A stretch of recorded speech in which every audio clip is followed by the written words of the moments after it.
Hi guys, ഇന്ന് രാവിലെ ഞാൻ നല്ല തണുപ്പാണ്. ഇന്ന് ഒരു 5:30 പോയി. ഞാൻ അപ്പം എണീച്ചതാണ്. പിന്നെ എനിക്ക് ഉറക്കം വരുന്നില്ല. അങ്ങോട്ടും ഇങ്ങോട്ടും തിരിഞ്ഞ് കുറേ കിടന്നു. പിന്നെ പുറത്തേക്ക് ഇപ്പോൾ വെളിച്ചം വരാൻ കുറച്ച് ടൈം എടുക്കുമല്ലോ. 6:30 ആവും ഒന്ന് വെളിച്ചം വന്നെങ്കിൽ. വെളിച്ചം വന്നെങ്കിൽ സിറ്റൗട്ടിൽ പോയി ഇരുന്നങ്ങാണ്ട് കാലൊന്ന് കിട്ടിയിരുന്ന് കസേരയിലിരുന്ന് ഒരു ഗ്ലാസ് ചായയും മറ്റേ പെട്ടിയപ്പം തിന്നു. അതും കണ്ട് കുറച്ച് നേരം ഇരുന്ന് പിന്നെ എൻ്റെ ഫ്രണ്ട് വിളിച്ചിട്ടുണ്ട്. ഓളോട് കുറച്ച് വർത്താനം പറഞ്ഞങ്ങനെ ഇരുന്നു. എമിലൂസ് ഇപ്പോഴും നല്ല ഉറക്കമാണ്. ഓൻ എന്താ ഇറങ്ങിയാൽ പോരെ. നേരെ പിന്നെ എൻ്റെ യുദ്ധഭൂമിക്ക് കടന്നു. യുദ്ധഭൂമിയിൽ ഇന്നൊരു പണിയെടുക്കാൻ തോന്നുന്നില്ല. കാരണം ഇക്കില്ല. എനിക്കും ഓനക്കല്ലേ തട്ടിക്കൂട്ട് എന്തെങ്കിലും ഉണ്ടാക്കിയാൽ മതി. അപ്പോൾ ഓനപ്പോൾ പിന്നെ എനിക്ക് ഉമ്മ എന്ന മധുരക്കിഴങ്ങ് ഉണ്ട്, അത് പുഴുങ്ങാമെന്ന് വിചാരിച്ചു.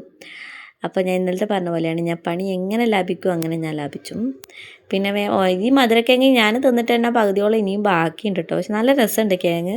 എനിക്ക് കപ്പേനേക്കാളും ഇഷ്ടം ഈ മധുരക്കിഴങ്ങാണ്. പിന്നെ എമിലൂസിനെ അവിടുന്ന് പുറത്തുനിന്ന് കറണ്ട് കാക്കൻ്റെയും പൂച്ചേൻ്റെ ഇല്ലാത്ത കുറേ കഥകളൊക്കെ പറഞ്ഞങ്ങാണ്ട് ഫുഡ് കൊടുത്തു. ഓനിക്ക് ഇഷ്ടമാണ് ഇങ്ങനെ കഥകൾ പറഞ്ഞിങ്ങനെ ഫുഡ് കൊടുക്കാൻ. ഞാൻ കഴിക്കും. പിന്നെ ഇന്നലത്തെ മസാല ബാക്കിയുണ്ടായിരുന്നു. അപ്പോൾ ഓനിക്ക് നെയ്ച്ചോറ് ബിരിയാണി ഇങ്ങനത്തെ ഐറ്റംസ് ആയാൽ മതി. സാധാ ചോറിനേക്കാൾ അതാ ഇഷ്ടം. അപ്പോൾ ഈ ഒരു നെയ്ച്ചോറ് ഉണ്ടാക്കി അത് സെറ്റാക്കി. അപ്പോൾ ഇനി പരിപാടികളൊന്നുമില്ല. പിന്നെ അടിക്കലും നടക്കലും എമിലൂനും കുളിപ്പിക്കലും എല്ലാ പരിപാടികളും കഴിഞ്ഞു ടി വി കണ്ട് കുത്തിരിക്കുകയാണ്.